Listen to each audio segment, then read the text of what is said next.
Hello and welcome to episode 11 of Wildstorm Addiction. This is for the weeks of July 28th and August 4th. And this week we have a lot to review. We got 5 good issues to review, so they may be a little bit briefer on the explanations of the issues, but we'll definitely tear into each one of them. I do want to remind everybody that there are spoiler alerts in the podcast, but any of the written reviews on the website are spoiler-free unless noted. I also wanted to update everybody on the Wildstorm Addiction site. I updated the About page this week, and that includes bios of both Joe and I. And I also added how we rate comics for the podcast and online. And I added our ratings, a chart of our ratings, so you can actually see what we're rating everything.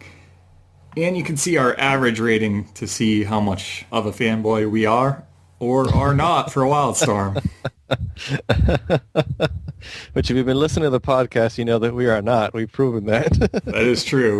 We've destroyed some comics and we've been very pleased with others. So I think that will really help everybody see, what we like and what we don't like, and proves that we are not technically fanboys. Joe and I are pretty excited to announce that we will be opening shortly the Wildstorm Addiction shop. Yeah.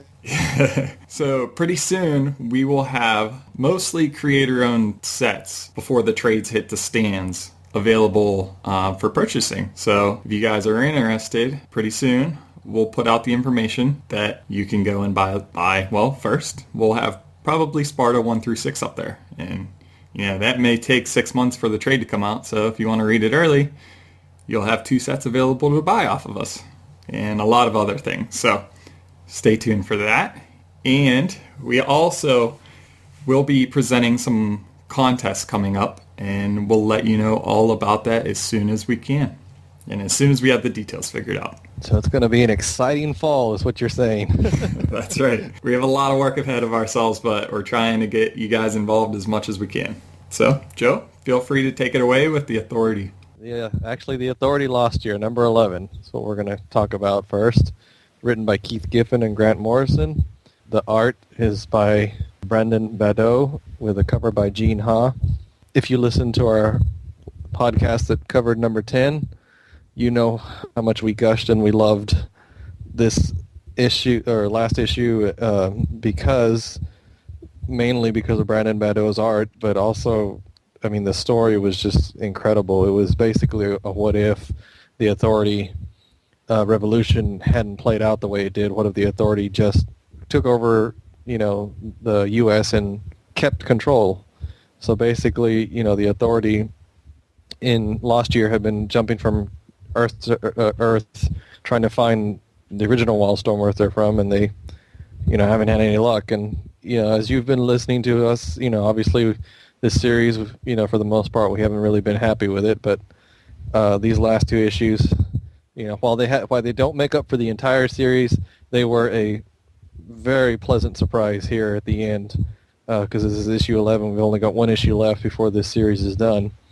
Like Ben said, we're just going to kind of quickly go through, what happened, and then we're going to get into talking about it. But the gist is, last issue, our Authority was captured by this Earth Authority, and this Earth Authority has Rose Tattoo in their ranks, and they also have the doctor from Warren Ellis's run, which is Jeronin. I can never remember how to say his name. Our Authority breaks out of their maximum security prison where all the heroes from this world were basically captured, those who weren't killed, and you got this, crazy jailbreak with Brandon Badeau's rendition of a lot of our favorite Wildstorm characters breaking out. We get, I'm just going to call him Thorndike. I don't know how to say his first name. That's easier. Yeah. Thorndike is basically telling Habib, our Authority's doctor, how this Authority took control, some of the heroes they took out, and there's some really cool flashback scenes. And then, Thorndike had basically asked Habib to kill him last issue, and you see the engineer from this world obviously has him bugged because she literally burst from his chest like a alien-style chest burster. It's a pretty gruesome scene, but it's pretty cool. She's about to kill Habib. Meanwhile, the authority that are back at the prison are, trying to escape Rose Tattoo's forces. And we get an awesome picture of Grifter drawn by Brandon Badeau. I'm like, oh, as soon as I saw that, I had to post it on the review, so it's at the side if you want to see it. That's just beautiful. Anyway, so, we speed through some battles between our authority and their authority, and ultimately, of course, our authority gets the upper hand, and one of the final battles was actually kind of a surprise. It was between Swift and Rose Tattoo. Our engineer ends up teleporting Rose Tattoo into the sun for one of the best death scenes I've seen in a comic in a long time. At the end, Midnighter is of the opinion that we just need to get the hell out of here, and the heroes of this world are like, hey, aren't you going to help us? And he's like, you're not our problem. And so the authority, you think, are being jerks again, and they leave, but before they do, Jenny Quantum makes sure to take care of the rest of Rose Tattoo's fleet. And they, take off to whatever next world they're going to, and then we're left with a very pathetic scene of this Earth's Jenny Quantum and how she's crying because basically her entire authority team has been wiped out, and she's the only one left, and now she's in a world where it's just her versus all the heroes she imprisoned. So what can I say? These last two issues were just awesome. I mean, the art, Brandon Badeau's art in this, it's amazing. I mean, he is so detailed, as we've talked about before. And if you pay attention to some of the things that he does, I mean, you see the prison breakout scene, and you see Majestic, taking on an airplane. You see Battalion using his powers to take out a few troops, and even including tearing off one of their legs with one of his psychic blasts. Still some cameos. Apparently, this world's mall didn't last very long. He took something to the face because his face it's not there anymore. It's just a smoldering rubble. One thing that I thought was hilarious, Ben, did you notice that Thorndike, the whole time he's talking, he's smoking a joint, but they conveniently post the word balloons to where they cover it up? Oh, no, I didn't notice that. You didn't notice that? Go back and look at it. Every time, as soon as he starts telling the story to Habib, he's holding it in his hand. Oh, yeah, you're right. That's funny. Yeah, and every single panel that it's in, the word balloon covers it. So, this looks like somebody at editorial is like, we got to find a way to fix that, because obviously, it had already been drawn. So, yeah, it's funny that Wildstorm still takes chances like that, and DC steps in. It's like, no. Remember, play nice, Wildstorm. It's like, all right. Remember the last time they did that was at the end of DNA's Authority run, where Apollo originally was supposed to walk out of the frozen chamber completely naked, but they changed it to where he's got his suit kind of on. It's kind of like spray painted on. It looks very weird. But anyway. But yeah, this is just... I just can't say enough good things about these two issues. I mean, if you haven't been reading this because you got frustrated and you just, because the early stories, like we said, we just were not enjoying them for the most part. If you stopped reading Lost Year, just go out and pick up 10 and 11. You will enjoy them to no end, I promise. I'll let Ben gush for a little while because I don't really have anything to say that's not gush-worthy. So. No, he's absolutely right. These last two issues have been the saving grace of this title. I mean, they're amazing. Badeau's art is top-notch. And I think last time we reviewed issue 10, I was kind of joking, like, I can't believe I'm going to give this title a 9. But, I mean, the art and the story just completely turned around and made this title work. And it's hard not to give this title a 9 now, which I did for this issue. Oh, so did I. Yeah, I did too. But I mean, you can, just a few numbers back, number 8, I gave it 2. Like, it's so has turned around. I think if it's not traded completely, it's traded in half, and that's kind of a shame because all 12 of these together would make a lot more sense. So if you guys are waiting for the trade, wait for both of them and read them together. Yeah, definitely. That's not to say that the first few issues won't be hard to get through, because they will. uh, but even so, I mean, that's why I say if you've given up on this series, which I'm sure a lot of you have, I know a few people on the boards did, just pick up 10 and 11. I don't even know what 12 is going to bring. I don't care. These two, these two are good all by themselves. They really are. They stand alone. They're awesome. I mean, not to say I don't care about 12. I mean, if 12 ends up being really good too, that's fine. I'm just saying for now, what's on the stands, these two are definitely worth picking up. All right, moving on. We got Garrison number 4 of 6, written by Jeff Mariotti, and art and cover by Francesco Francavilla. When I first walked into my local comic shop and I saw this on the stand, because for some reason they didn't pull it for me, for my sub, I saw the cover and I kind of did a double take and had to make sure that it was the correct issue, because I swear we've seen this art so many times on the cover. And I was a little confused by that. I was like, wait, we've already seen this shot. And they chose it as the cover of issue number 4. Whatever. Weird. It was a little weird. It threw me off. Well, look at the date. It says Francavilla 08.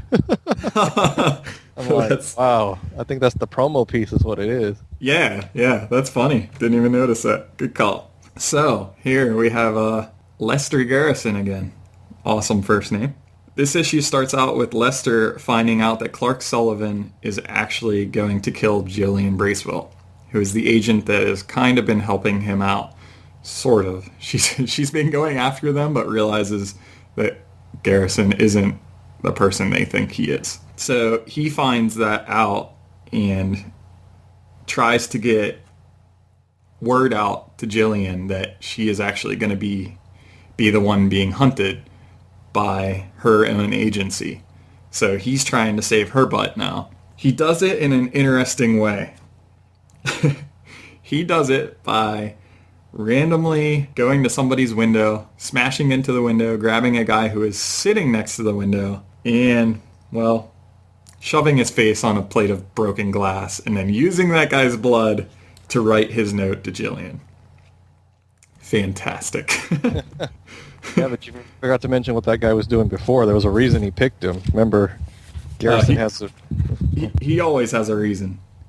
Yeah, this guy looks like he was robbing whoever was in there or something. Yeah, he has a bat. He's going after a younger kid.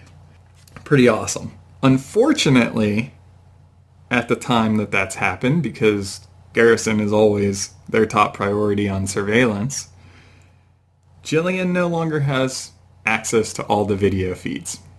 So she didn't get his message. And she doesn't realize that she's now a target. Garrison obviously gets found again, is being pursued.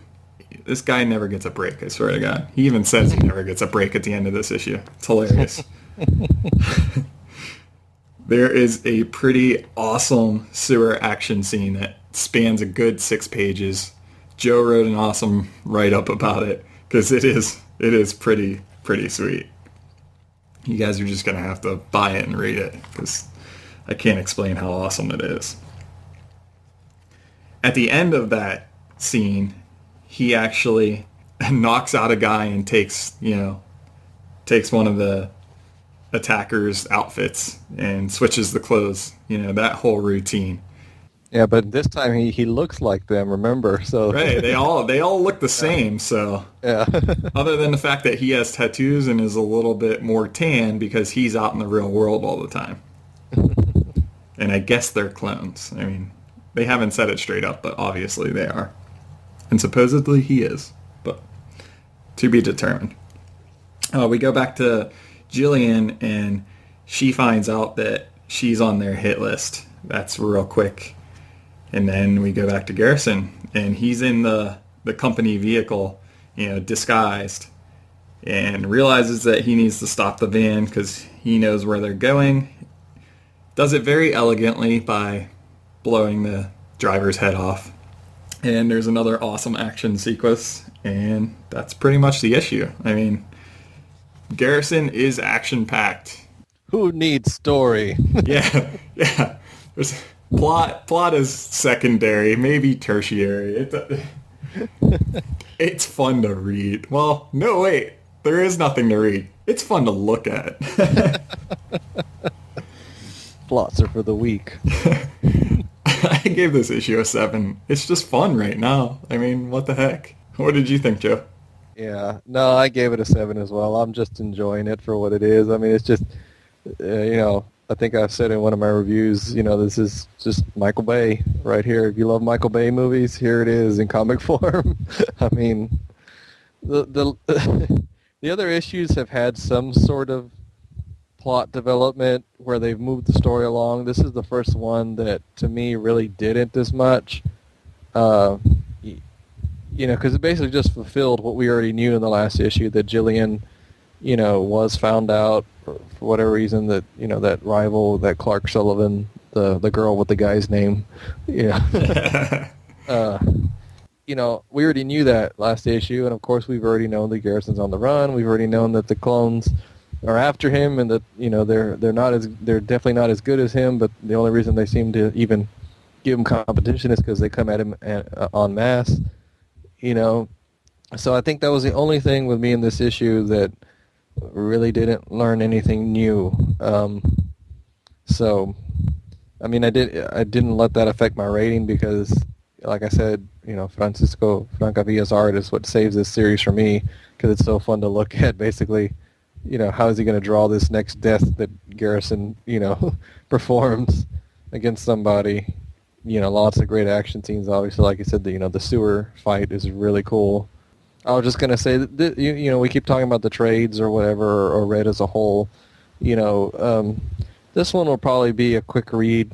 When all 6 of them are done, and it'll be fun. I mean, it's not going to be a life-changing comic by any means. Yeah, unless something really dramatic happens in 5 and 6, which I don't think it will. There might be some cool revelations about what's the deal with these clones and whatnot, but beyond that, it's just been a fun comic. I mean, there's nothing much to it. So, but the thing is, I'm enjoying it. That's the difference.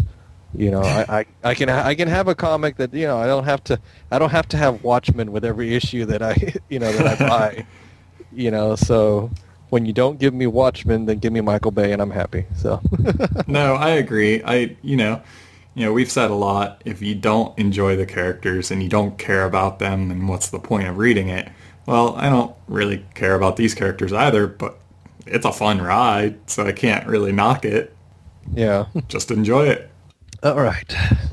But now let's go to one where we do care a lot about the characters, which is Wildcats number 25, which is written by Adam Beechin and art by Tim Seeley and Andy Smith. And we have a cover by Al Barrionuevo. First of all, everybody cheer because Wildcats made it to issue 25. Yay! All right. For the first time in a long time. As you heard us talk to Adam Beechin about that, of course, him and Tim Seeley are proud to have helped that along. So, this is the issue that everybody's been waiting for. The Midnighter versus Zealot. I can say right away that I was not disappointed at all. When the... Of course, we get the status report, and it reminds us, that the Wildcats are rebuilding in some places. We do have the Troika back in action, so that's cool. I mean, they really don't get any screen time this issue. I think they're just being teased, but I know they're coming. Obviously, we're reminded that Aeon, the new character, has appeared, and we'll get to him in a second, and that Grunge is still in a secret mission. And then we open up at the battle with Midnighter and Zealot with Petrified Girl getting blood splattered on her. So I thought that was a great way to open that. And then Tim Seeley's opening splash page of Midnighter and Zealot, each connecting a hit, was a great shot. That's the image I picked for the written review, so you can check that out. And Tim Seeley does a great job of choreographing the fight. I mean, and Adam Beechin does kind of what he did in Gen 13, was it 34? I think, where Runt narrated the whole issue. Well, Petrified Girl doesn't narrate the whole issue, but she does narrate the first part of the fight, which is pretty cool because it kind of gives some insight into why she's there, because we all were like, why did Petrified Girl go with Zealot, and Maul and Cybernary? I told you there was a reason. Yeah. Not really a good one, but whatever. Well, it's good She's enough. there. I know. But yeah, she's basically the gist of it was that she, liked what Zella was going to do and decided to go with her. And so yeah, Tim Seeley, like I said, gives us a great choreographed fight. And what I like too is that we don't really focus on the fight the whole time. I mean, we get the first about 6 or 8 pages worth of the fight. I love that the fight goes in stages too. Is that they start hand to hand, and then Midnighter basically picks up a rock. So Zealot's like, oh, okay, we're gonna play that way. We said no weapons, so let's move to weapons. So that's gonna be the next phase of the fight. But before we get to that, we get a quick interlude about the Troika attacking the teams that are Victoria Falls. We get a quick little cameo by is it Love Rocket? I can't remember what order, if it's Rocket Love or Love Rocket. It's funny because I like that character, even though she's pretty brand new. It's Love Rocket. Is it? Okay. I believe so. I hope that's right. I don't remember. You have me second guessing myself now. Well, it's just that name. It could work either way. I mean, but I hope she's not dead. That's all I gotta say. Then we get back to the mystery of Aeon, who basically shows up and tells, Battalion, Ladytron, and Spartan and Voodoo and that group, that he's here to help our Earth. And, understandably the heroes are kind of iffy about that, especially considering that he seems to be pretty powerful. One of my favorite comments was where Battalion's telling them, yeah, we have 2 associates aboard our satellite headquarters, and Aeon just turns and is like, I see them. It's like, you see them from the Earth? So that was like, wow. Just little things, and obviously he gives little clues here and there. He tells Spartan that Spartan knows him, but basically that's not important because we got to deal with all the unleashed magic that's in the world. And there's a really cool scene where basically a magical geyser erupts from the ground. Remember, they're in Salem, which is appropriate. I guess they're going to parts of the world where magic is heavily used, so Aeon and that group have to deal with that, and some humans that are randomly transformed into monsters by the magical eruption. So fun. And Spartan is starting to feel frustrated about the fact that he can't go down and help because he has no legs. And Link, good old Link, tells him, he's like, yep, I figured you'd want some legs, so I've been working on something. And so we get a little tease there that Spartan's going to get some brand new legs soon. And then back to the fight. And, like we said, Zealot and Midnighter are down to weapons now, and they're beating on each other, and she finally stabs Midnighter. And basically, Zealot, I say she beat him. But I'm sure a lot of people will argue. Because, they didn't beat each other with hand-to-hand or weapons, so she basically beat him with psychological warfare by calling out the fact that he didn't protect Jenny Quantum, and, 'cause she's been missing since World's End began. So that sends him into a rage, and, but of course Midnighter doesn't give up, and, they're basically about to finish each other off, and that's when Petrified Girl's narration finishes off in a very humorous way because she gets knocked out by a mall who freaks out and runs towards them and knocks Petrified Girl out. I thought that was hilarious. You see Cybernary going airborne too. So then you get a little bit of Jeremy's internal dialogue, and they kind of play with time a little bit here because apparently in the instance where he rushed towards them, Zealot's instincts caused her to slice at him, and his only reaction in that split second was to shrink down to a size where her blade would not cut him because it would kill him. So he shrinks into what seems like nothing because to their point of view it looks like he disappears. And basically Zealot tells Midnighter, well, it's all, we're just going to continue without him, and she takes off and leaves Midnighter there, pretty messed up. And back at the fight against the magical creatures and the geysers, we get a nice little cameo by Team Achilles, which I'm sure a lot of fans will appreciate. I'm sure we'd like some more screen time with them, but hey, the cameo's good for now. And, they clean up by getting some help from Mago, I don't know how to say his name, of the Paladins. And finally, Aeon decides to basically take all the magical geyser energy into himself. Yeah, the heroes freak out about that. Because Aeon's starting to show himself to be very powerful, so they try to get some answers from him. He basically tells them that he's some sort of a guardian that's meant to patrol, and he was, patrolling another sector of the galaxy, and that's why he wasn't here when Earth got attacked, and so now he's trying to fix it the best he can, and he decides to take them all to Egypt before they have a chance to argue. And then finally we come back to Grunge, who is working on his plan to spy on Lynch and Team 7, who have left, and Spartan is suspicious of them, so he actually chose Grunge to spy on them. And just like I'm sure Spartan knew he would, Lynch, when Grunge talks to him, Lynch is basically, in essence, when Grunge tells him, hey, Spartan made me his second in command, Lynch is, for the most part, like, good boy, good job. And, okay, I'll talk to you later. Well, Grunge takes that opportunity to use a miniature door as basically like a peephole to follow them, just to find out what they're doing. We end the issue with a quick little tidbit. If you heard our interview, Adam Beechin said the next issue is going to focus on Warblade. Here we see why him and that nurse that was taking care of him, named Luisa, are going to go look for her family. And we see Midnighter walk in all beaten and bloody, and he just silently walks into his room and pulls out a picture of him, Jenny Quantum, and Apollo, and just sits there silently. And it was a really awesome scene to show that, Midnighter's always touted as this crazy psychopath killing machine.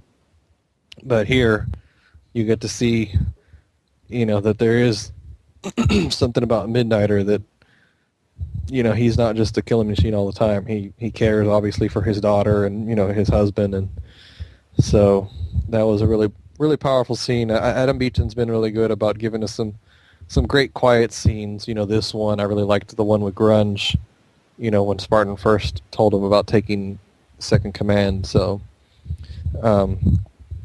just another solid issue. I give this issue an 8. I mean, like I said, I've been so happy with this run. There's nothing to complain about. It's just solid storytelling all the way around. If my only complaint would be a nitpick would be, for it to be, 48 pages, so that way we could get some more of the other stories in. But for now, this is great. So yeah, I also gave it an 8. I so wanted to give this a 9. There was so much build-up for this fight. But yeah, I mean, Adam Beechin he's got like a amazing shrinking ray or something. He packs so much story into 22 pages. It's insane how much is going on in these issues. Yeah, I enjoyed it through and through. One thing that I thought was funny was, just thinking about this whenever you're, going through it, is, could you imagine if Grunge wasn't using the door technology for good? Oh. I wouldn't be surprised if at some point in the future he did use that. But the thing is, all his teammates are gone. I mean, well, there's obviously older women here, that are around, but everybody's off doing something. So it's not like, those of you who have read Gen 13 for a long time may remember a gag from J. Scott Campbell's run where they didn't show it. Grunge talked about it, where he made himself like into a bed sheet on Caitlin's bed, and they just mention it later because she's still mad at him about that. So point is, it's been a long time since there's been an environment where he can do stuff like that, but I'm sure he'll find a way if he so desires. Grunge loves him some ladies. Yeah. So, but yeah, I mean, I don't know what else to say. This is just a solid title. I mean, there's comics out there that, They kind of go up and down in their quality depending on the run and who's doing them. You know, and then when you get one like this where it's like you just read it and you just enjoy it. I mean, like I said, it doesn't have to be Watchmen every time for me, but I want to enjoy it. I want to enjoy every aspect of it. I want the art is good. Obviously, Tim Seeley's art is really good. The story's good. It's a good comic. I mean, that's all there is to it. There's nothing else to say about it. So, pretty much, go read it. All right, next up. The Authority number 25, written by Tom Taylor, art by Al Barrionuevo. And this cover was the Howard Porter, Alan Martinez, and Wes Hartman cover. So, we have a quick status update. The status updates in the Authority are getting much smaller. The carrier basically is flying away from Mondragon, the big, huge octopus, scary thing in the middle of nowhere. This issue is a little bit slower in the fact that they just had 2 solid issues of just nonstop action fighting, trying to get away from this thing. So there's a lot of recapping and a lot of fixing things. The first couple issues are all the heroes wondering what the heck Jack was thinking bringing his gun onto the board, on board to the carrier, because this thing could easily take out the carrier. And they all know it.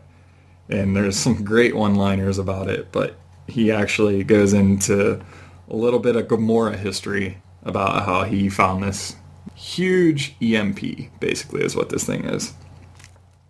And a lot of people aren't too happy about it. So much so that Angie, the engineer, wants to spank him. And she comes down to do it, but basically says, hey, there's a lot of hurt people from the fight that are on board. We gotta go fix it.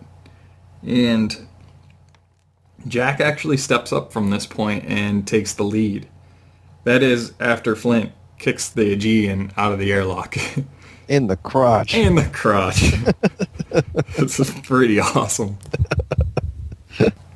But, so, Jack starts spouting out all these orders, and Rainmaker's like, really? Turns to Christine and is like, really? Should we be following this guy? He's a total jerk. And Christine's like, sure, I want everybody to do exactly what Jack said, but with a please at the end. Yeah.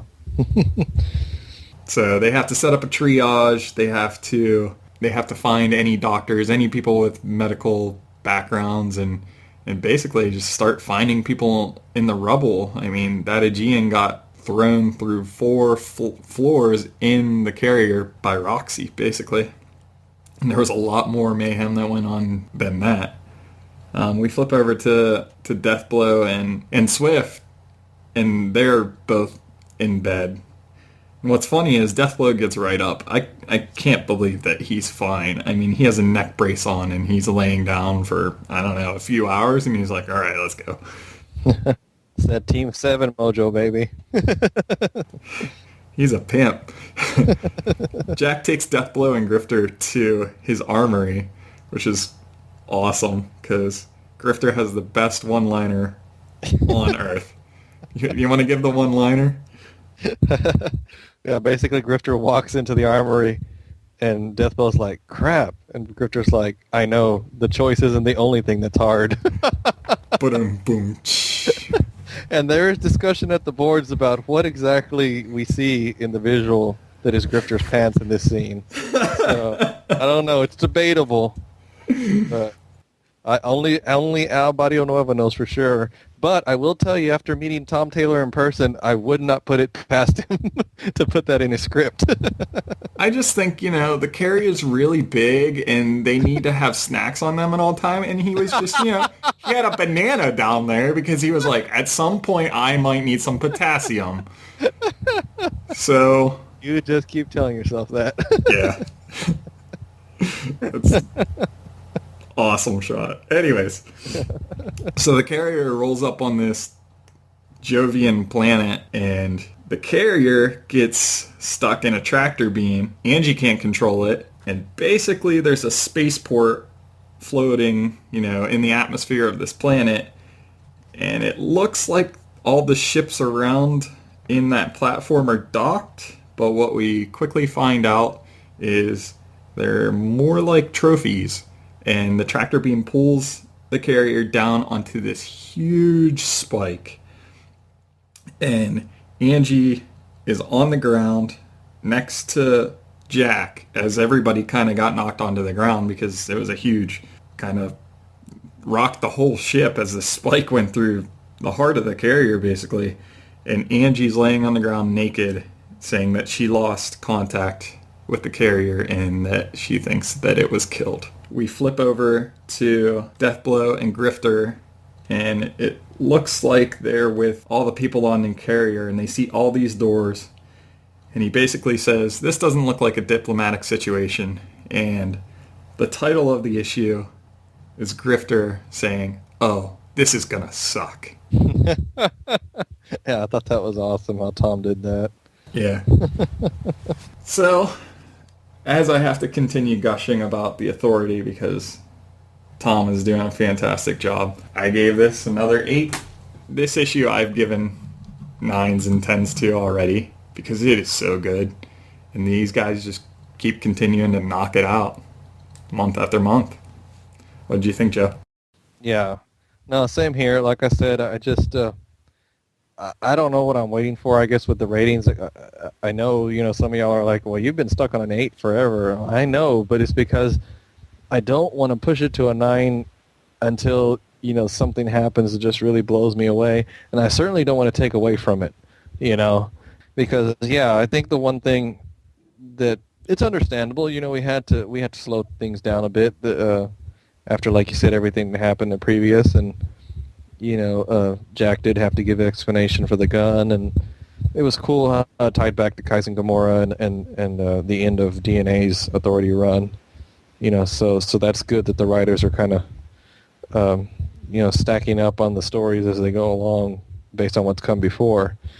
And yeah, when Angie does spank Jack, yeah, she ain't going to use her hand, that's for sure.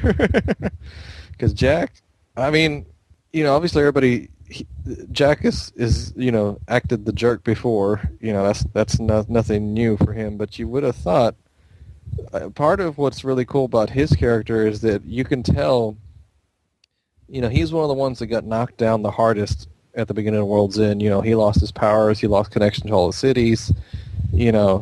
So he really got affected. And then when he got his powers back, a lot of people were like, "Well, he's back. He's acting like his old self. Nothing changed." I don't think so. I think here you're starting to see that something did change with Jack, which I love the fact that here he is. Yeah, he's still trying to play the old Jack Hawksmoor, the Authority. Like he said, we're just going to tell him what to do. What we know what's best. This is why basically we exist. And the others are starting to say, no, this is the reason the world is the way it is because of us, because of our attitude. We're not going to do this anymore.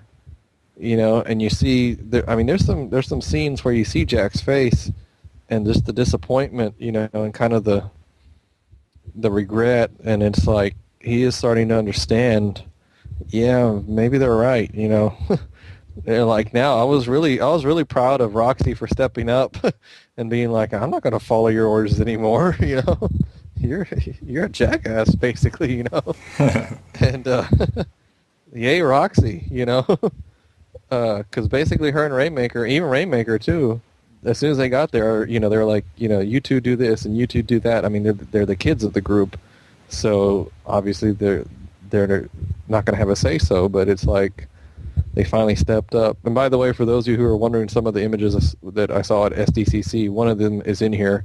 It's the one where they first teleport down and they see all the chaos, and Roxy's kneeling down and she says, "Oh my God." That's one of the images they showed. So now it makes sense to me in context. Again, even though the issue kind of started slow, I mean, once that they have arrived at their destination, Tom Taylor gives us a great twist. It's like we all thought that the carrier was being called back for something good, and all of a sudden it's like, no, something could have possibly killed the carrier. And there's some more great sci-fi stuff. It's like, he talked about this being a Chthonian planet, which I looked up, it's just a theory. It's a scientific theory. Tom Taylor worked it in here into his script, and it's, again, more cool sci-fi. That's been his strength in writing this, is he's brought a lot of cool sci-fi aspects to this, which is appropriate, obviously, because of the setting for this story. I think when I was talking to him, I think that's why they said that's why they resolved the vampire thing so quickly, because they were like, no, we're in space, we're not going to do that. We need to do other things, Yeah. So I'm pretty sure we discussed that at some point. I don't remember. Maybe it's that night at the bar. It's coming back to me slowly. IO destroyed at Clark's bar is making fun of me about that I couldn't remember. And yeah, the end, it's like, the carrier, she thinks the carrier is dead, and then all the doors opening, and this does look like it's going to suck, but in a good way, in a way where it's going to be awesome to see what Tom's got next for us. What is the story behind this?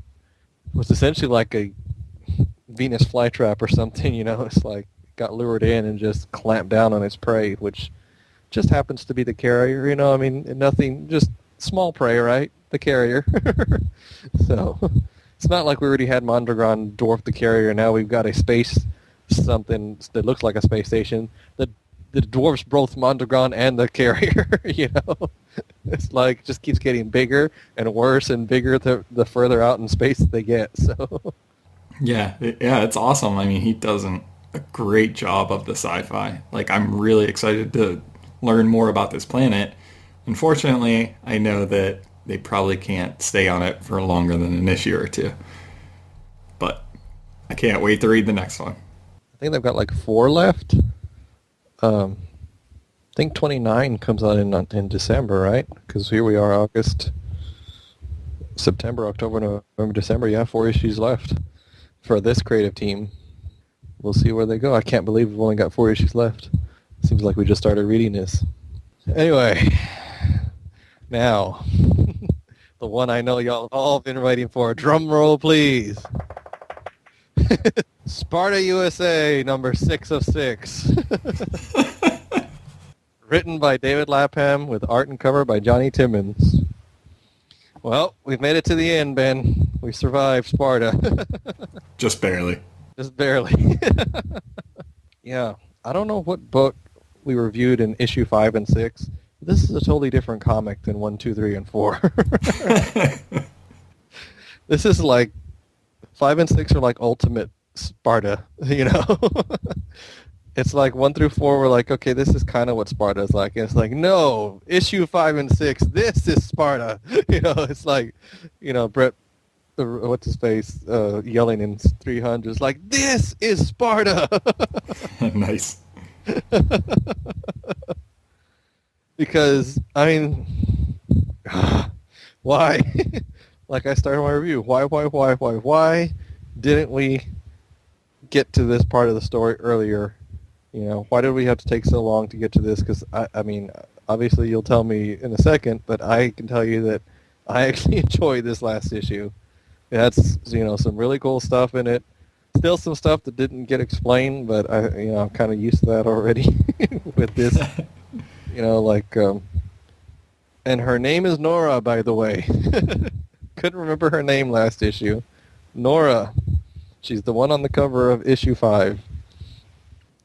Her send-off by Gottfried is basically pulling this little, what looks like a toy bridge out of his bag of tricks and setting it up, and the bridge expands, and these 2 light beings walk down the bridge, and they carry off Nora's body. And they don't explain it, but you know what? I don't care, because that was cool. In fact, I love that Johnny, the other quarterback, talks about it. Because Wanda McLean shows up and she's like, what happened? And he's like, well, Nora's dead. Godfrey did some magic bridge. Shoot, Wanda, I don't know. Like, Johnny, you don't know how much we agree with you. If there's one statement that any character in this whole series made that is relevant, it's that right there. Because we don't know either, Johnny. All we know is that this issue, it this turns from a David Lapham movie. I mean, sorry, not David Lapham, David Lynch. David Lynch movie to Red Dawn, which if you've never seen Red Dawn, go rent it.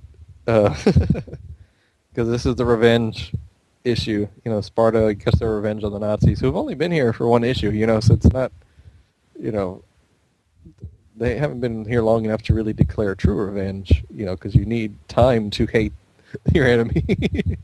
But yeah, we get some great action of Godfried and Johnny both on horseback wielding swords and guns, and Godfrey pulls out a flaming sword and takes out a tank, and apparently, like I said, they start their resistance movement against the Nazis. And here's the thing, all this stuff is packed into one issue, but they go through the seasons here. Apparently Godfried makes it snow, so it's like they fight the Nazis in the snow now, and then all of a sudden just the Yetis show up, and the Yetis that came out like in issue 3, and you get a great shot of a Yeti punching his fist through a Nazi. I mean, only in Sparta. The one cool thing I will say is that this, and I'm going to spoil it, but like we said, we spoil the issues here. So, last issue we found out that the maestro was the Pied Piper of Hamelin, and I'm like, what? That doesn't make. Where'd that come from? Here, I actually really like the explanation. It's basically that all the children he led away in the traditional story, he left them in the mountains and groomed them to his different whatever plans he had. So he took one group in and made them into this all-American place, which was Sparta. He took another group and made them all Nazis. And according to Godfrey, there's other groups out there that the maestro did too. It's kind of like his ongoing revenge against the people who screwed him over in the classic fairy tale. I really, that was a cool premise. I mean, like, that's obviously the premise that he went to Wildstorm with, and yeah, it's a great premise. I just don't know why it took so long to get to. Yeah, at the end, you think that Godfrey's going to get his chance at the maestro, but no. Good old backstabbing Wanda McLean gets Johnny to do just that. Stab Godfrey in the back with this big, giant golden knife. And so Maestro takes off with a huge amount of the Sparta population, and Godfrey awakens to, a few of the Spartans. Do we call them Spartans, I guess? A few of the Spartans still around. And, with the Maestro gone, and they know that they can have kids. Now they don't have to wait for the quote-unquote stork like they thought they did. And it basically leaves the issue open-ended to where, Lapham could do a sequel if he wanted, of Godfrey chasing down the Maestro and the other Spartans that he took, which, by the tease image at the end, Hollywood is apparently where Godfrey is going next. So I just stuck with my 7. I was like, I enjoyed it. Like I said, I don't know if I needed all those issues to get to this place. It was, in the end, a cool story, but only at the end was it a cool story. You could have showed me issue 1 and then skipped to 5 and 6, and I would have enjoyed the series a lot more. Anyway, what do you think, Ben? Do you really want to know what I think? I gave this a 5, which is actually pretty darn good in my mind. Because that's an average rating. I had to keep thinking about it on a whole. I thought about reading issue number 1, and then I thought about reading issue number 6, and there was a whole lot of garbage in the middle that made no sense at all, and was pretty much pointless. And you're right, he did go to Wildstorm, probably saying, hey, I want to write about the Pied Piper. What the heck was the first 4 issues for? Yeah. Do you need that much exposition to really talk about the Pied Piper? It was insane. No, it's true. I mean, it really. I just. There was just so much stuff that could have been left out or kind of reworked in a different way. All I wanted was the Nazis to get here earlier. That's all. That's all. I mean, If you want to leave all that other stuff in, fine. Put the Nazis every other page, you know? Yeah, and I felt like as we moved along, each issue, the art got more and more rushed. Because this one, there were some rough panels. I was like, whoa. Yeah. Not to say that it was bad, but I was a little disappointed. Yeah. Yeah, because Johnny Timmons did do some really good art, especially, I mean, the first issue. Even last issue, you know, just some panels, you could tell he took more time than others. I mean, when the Nazis first appeared, you know, there's some scenes with a tank that look like they're photo referenced, you know, which they could be. I don't know. I mean, I don't know. Sparta overall as a series is just okay. I mean, the payoff was not worth all that we had to go through, I think. So, just my opinion, but, you know, we followed it to the end. I know a lot of people who dropped it within those first 3 issues, you know. That was our first full mini-series, by the way. Yeah, that's true.